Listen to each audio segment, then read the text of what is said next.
J-1, réveil 6h30. On laisse le camion à Ajaccio, premier rando pour aller à la gare. On va enfin prendre ce train qui traverse l'île et la réputation dit vrai. Les paysages sont exquis entre deux siestes.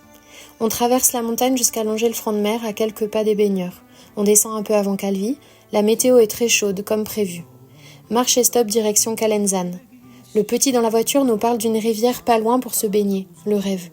L'accueil du gîte étape ouvre à 16h30, on a le temps de manger avec des Normands et Cambrésiens, de se remettre à parler anglais, de se diriger vers la rivière pour faire baignade et sieste, de faire demi-tour en plein cagnard car on ne l'a jamais trouvé, de prendre un café en terrasse, de faire 2 courses et de revenir au gîte.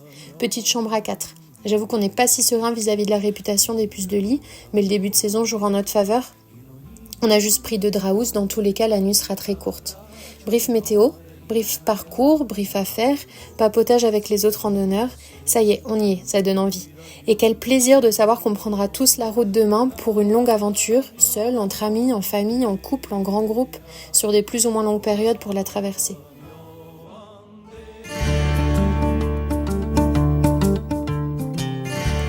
Jour 1, réveil 2h15. On se fait très discret car nos 2 compères de chambre continuent leur nuit. On avale 2 pommes-potes, il fait bon, même pas besoin de se couvrir, ça c'est rassurant. On remonte le village jusqu'au panneau. 3 heures, départ GR20 de Calenzane, c'est parti pour les 2000 premiers mètres de montée. On sait que la journée va être longue, alors on ne traîne pas.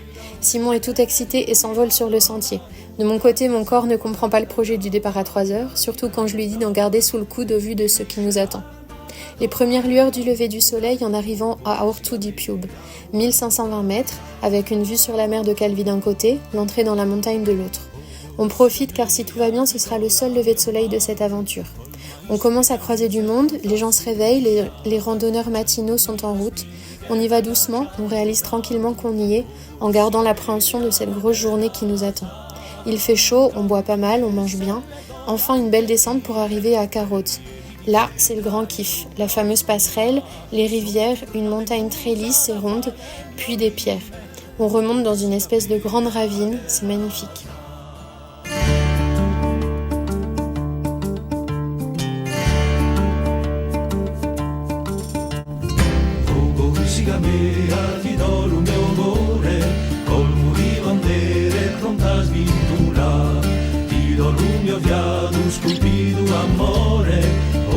Siga mea uentu asa il lancio sereno e a donna dura sento a santa llama di la libertà rinvivisce l'alma la toaia mura oh siga mea uentu asa oh siga mea ti do la mia mano colma ispiranza e pronta a suminar. Avant Ascq, on bifurque sur l'ancien GR. On suit les crêtes.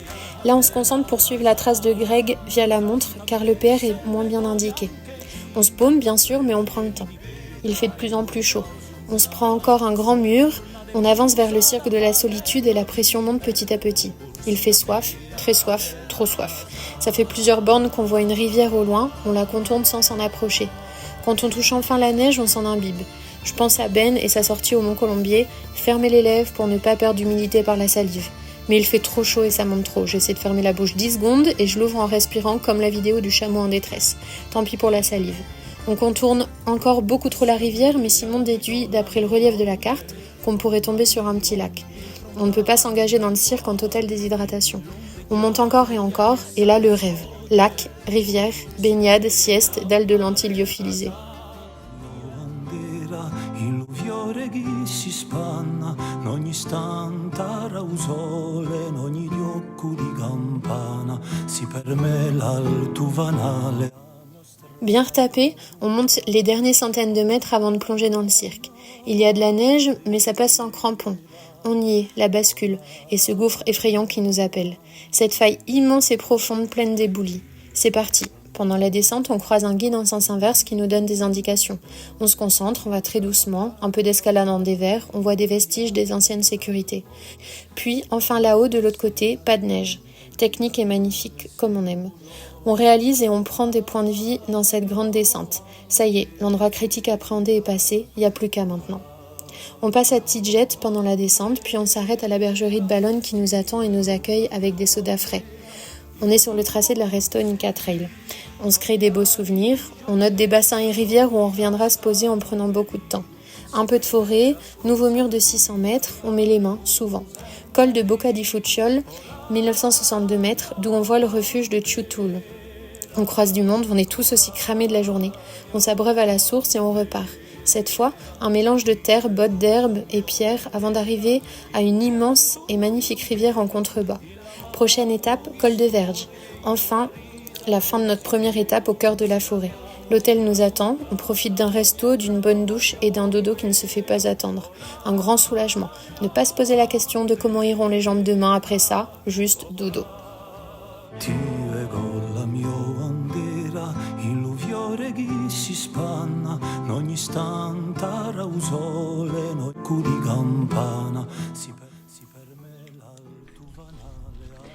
Départ deuxième jour. Avec Jour 2, départ vers 8h30 tranquille. On passe de la forêt au champ vert, on croise plusieurs troupeaux de vaches, le chemin est tout doux. Puis on arrive dans la roche avec des vues qui commencent à être grandioses. Une fois là-haut, on tombe sur le lac de Nîmes. Une claque, beaucoup d'émotions. Une immense plaine verte avec un lac au centre, le tout entouré de montagnes. Une vache et son veau sont posés, seuls au monde à contempler l'eau. On boit à la fontaine, on trottine en respirant la beauté du lieu. C'est paisible, c'est serein. Descendre jusqu'à Mangane. On plonge la tête dès qu'on croise un ruisseau. On remonte ensuite la rivière. L'ascension commence jusqu'au Bocca à les portes, puis la brèche de Capitelle. On sait qu'on arrivera dans les névés, mais on ne sait pas quand. C'est sur la fin, les traces sont belles. On prend le temps et ça se fait bien, avec les bâtons et sans crampons. Arrivé là-haut, une vue magnifique sur les lacs de Capitelle et Melo. La dernière fois qu'on les a vus, ils étaient encore complètement enneigés. La vallée de la Restonica. Il y a vraiment de longues parties de neige tout autour, c'est fatigant et très beau. On contourne le cirque pour ressortir en face au Bocca Mozzel. Plus de neige, de l'autre côté, grande descente engagée vers Pietrapiane. Ça glisse un peu, c'est de la caillasse rougeâtre avec beaucoup de terre, c'est technique, on sautille, on s'amuse. On bifurque sur la variante alpine qui prend les crêtes au lieu de descendre dans la vallée. On avance tout doucement, on se trompe, puis on vole tout droit vers Honda qu'on aperçoit au fond de la vallée. On bifurque juste avant pour remonter, chercher un panorama magnifique à 360 degrés, encore un. C'est impressionnant de se dire qu'on découvre sans cesse de nouvelles choses en atteignant un col ou sommet. Let's go pour 1200 mètres à descendre jusqu'à Vizzavone. Transition brutale dans la Corse sud, plus verte, forêt. On suit la rivière, on passe Cascade des Anglais qu'on loupe encore, comme avec Alex et Anita. À l'hôtel, beaucoup de randonneurs à l'apéro, de chouettes échanges. Meilleur repas, les entrées étaient si copieuses qu'on a calé sur le plat de pâtes, c'est pourtant rare. On dort trop bien, cette journée était beaucoup plus chill que la veille. Plus de stress pour la suite, les gens sont là. Vizzavone pour cette troisième journée au col de Verdé, là où Théophile a travaillé de nombreuses années. Remonter Prati que Zélie et Véronique avaient fait. Mais avant ça, on va manger au col de Verdé. On y sera dans 4 heures. Jour 3, départ 7 heures surprise, parce que Simon a calculé pendant la nuit qu'on n'aurait pas 42 mais 57 bornes, ce qui nous rajoutait 2 voire 3 heures. Jusqu'à Capanel, c'est magnifique, la forêt, les rivières, bergeries, fleurs, mais autant parfois on refait le monde 10 fois, les paysages grandioses et l'imposante nature sont une source d'inspiration inestimable, autant parfois je peux passer des heures à penser à un sandwich tomate mozza qui n'existe même pas. Sauf qu'à la station de Capanel, il y avait tout.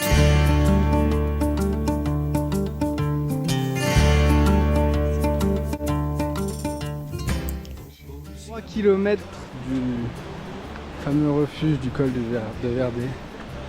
On a déjà hâte. Ça fera à peu près 5 heures. Et à toutes. On est chez Théo. Après le repas chez Teuf, au col de Verde, la suite ce sont des souvenirs. On était monté à Prati avec maman, la grosse partie de la montée ombragée, puis on passe sur de la caillasse avec une vue plongeante dans une immense faille côté Ajaccio. Plus de 600 mètres de dénivelé.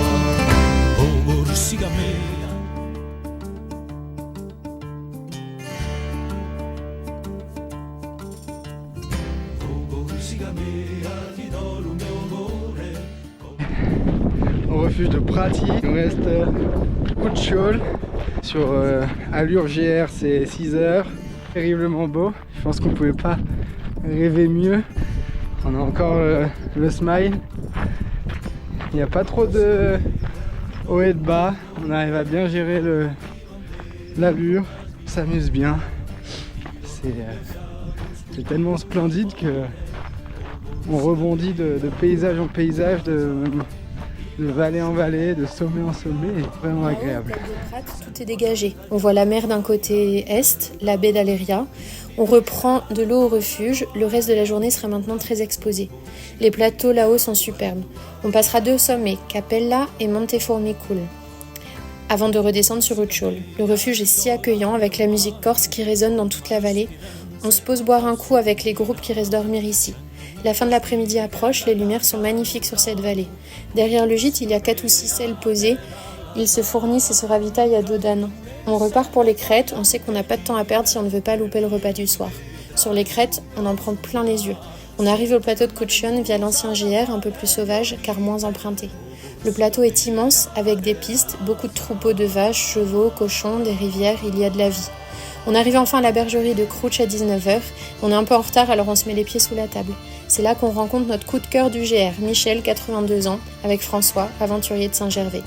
On passe de beaux moments de discussion devant un magnifique coucher de soleil avec des randonneurs ou des gens de passage. Sous la tente, on réalise cette fois qu'il ne nous reste plus qu'une étape pour profiter pleinement. En plus, sur le papier, elle est beaucoup plus douce et courte, profil très descendant.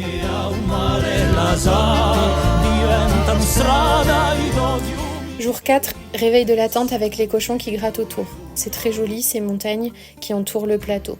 Petit déj et on se met tranquillement en route vers 8h.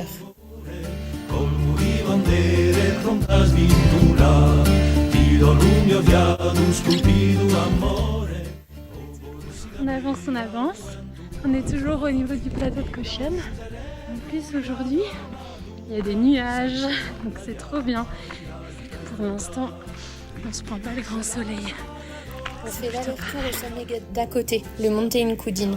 Encore un 360 venteux. On voit bien la balade du jour. Les aiguilles de Bavella sont si hautes et imposantes, tranchantes dans le ciel. On descend à la rivière pour remonter aux aiguilles via la variante alpine. On a fait ce tour en avril, c'était encore bien enneigé. Cette fois, la caillasse est chaude. Beaucoup de monde, c'est beau, on profite car on sent que les heures ne seront plus si longues et on n'a pas envie que ça s'arrête. On se pose boire encore nos oranginas à Bavel.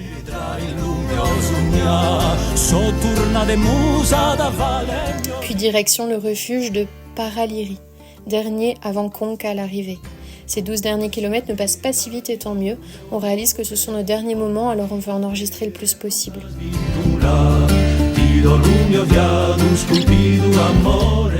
Il y a eu quelques gouttes, mais en fait, ça pleut pas.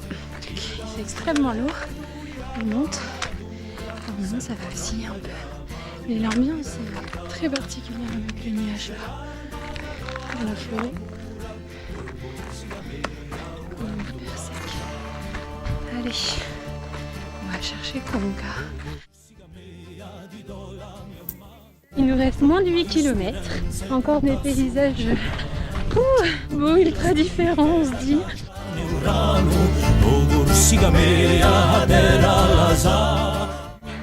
Moins de 3 bornes. Donc même si ça n'en finit pas de monter, dans 20 minutes, on devrait être arrivé. Après avoir passé l'Arche de la Victoire, ce trou dans la roche, on y est, Conca. Sentiment de gratitude, de reconnaissance pour toute cette nature. Déjà la nostalgie de cette bulle de randonneur et de vie de montagne, de bien-être physique et émotionnel, et ce sentiment de « et maintenant ?»